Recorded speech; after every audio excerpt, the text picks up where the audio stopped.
ब्रजराज कंस? कहिए महाराज। बोले तुम एक चिट्ठी लिख दो। क्या? काली जैसे नील कमल के फूल मंगा लो।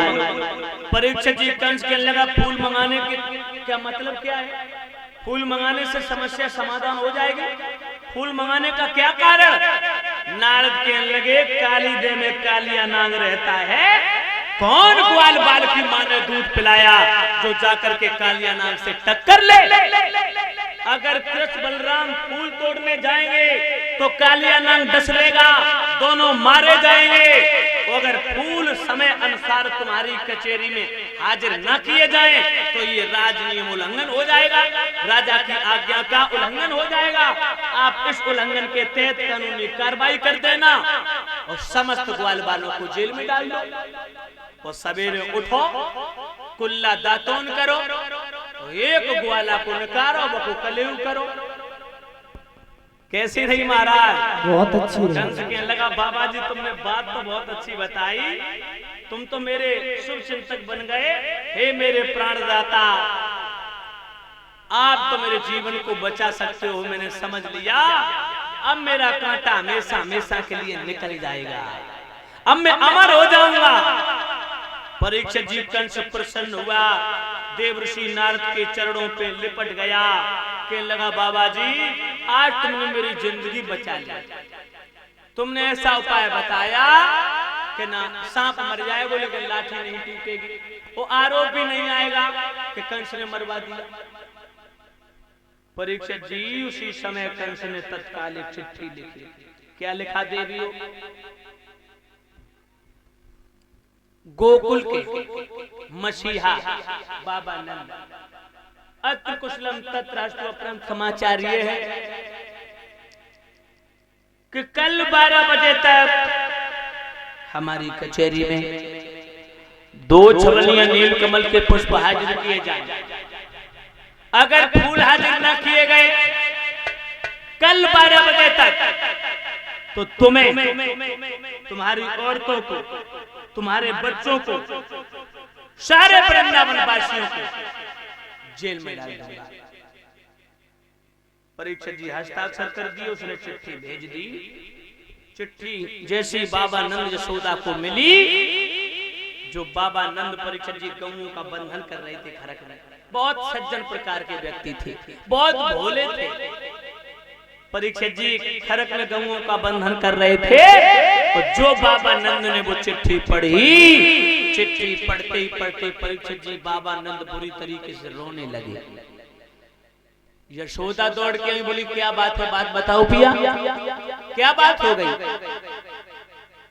बोल क्यों नहीं रहे, बात तो बताओ। उसी समय बाबा नंद ने जवाब दिया, प्रिय भोजराज कंस ने ये चिट्ठी भेजी, क्या लिखा है जल्दी बोलो। उसी समय बाबा नंद रो करके बोले, हे यशोदा मैं तो लुट गया, भगा भैया से।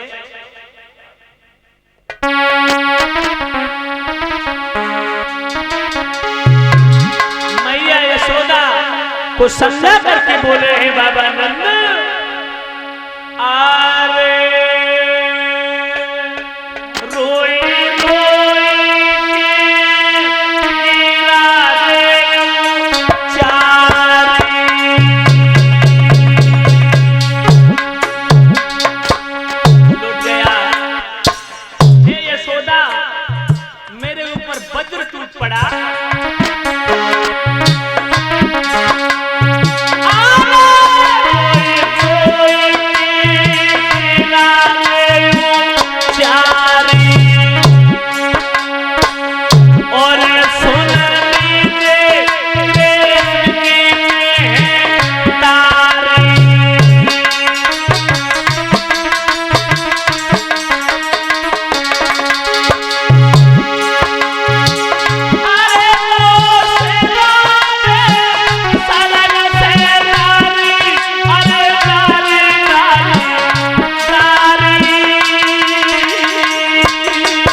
क्या लिखा है, पढ़ के बताओ। बाबा नंद बोले पापी कंस ने चिट्ठी भेजी है, खत में लिखा है कि काली जैसे नीलकमल के फूल कल 12 बजे तक हमारी कचेरी में हाजिर किए जाएं। और धमकी दी है यशोदा, अगर फूल कल 12 बजे तक कचेरी में न पहुंचे तो हमें, तुम्हें, मेरे बच्चों को, सारे वृंदावन वासियों को वो पापी जेल में डाल देगा। परीक्षित जी, जो यशोदा मैया ने सुना, पछाड़ खा के गिर पड़ी, बुरी तरीके से रोने लगी। बाबा नंद बोले बड़े बड़े राक्षस भेजे पापी कंस ने, मगर मेरे कुल देवतन की कृपा रही जो मेरे लाला पे आंच ना आई। जिस दिन से कन्हैया ने मेरे आंगन में जन्म लियो, उस दिन से दावागीर ने पीछा नहीं छोड़ा। क्या करूं? दोनों रो रहे हैं, परीक्षित जी, मैया यशोदा, बाबा नंद। और तब तक भगवान ग्वाल बालों के साथ में आए खेलते हुए। दामा संकीर्ण मदन छदामी बलवीर धनुषका मधुमंगल श्री दामा बलराम, समस्त ग्वाल बालों की टोली। भगवान अपने ग्वाल बालों की टोली तो बाहर खड़ी कर दी, आंगन में आ गए मैया के। बोले मैया, हाँ लाला। मैया मुझको माखन मिश्री दे दे मैया। लाला। हाँ मैया। लाला माखन मिश्री मत खा लाला। क्यों? गरीब को गोला खा ले लाला। ना मैया, हूँ गरीब को गोला ना खाऊंगा, हूँ तो माखनी मिश्री खाऊंगा मैया। लाला बोल। माखन मिश्री खाएगो लाला, तो आज माखन मिश्री खाए ले, फिर उसके आज के बाद में माखन मिश्री छूट जाएगो लाला। मैया, ऐसो कौन सो पार्ट टूटेगा जो मेरी माखन मिश्री छूटेगी?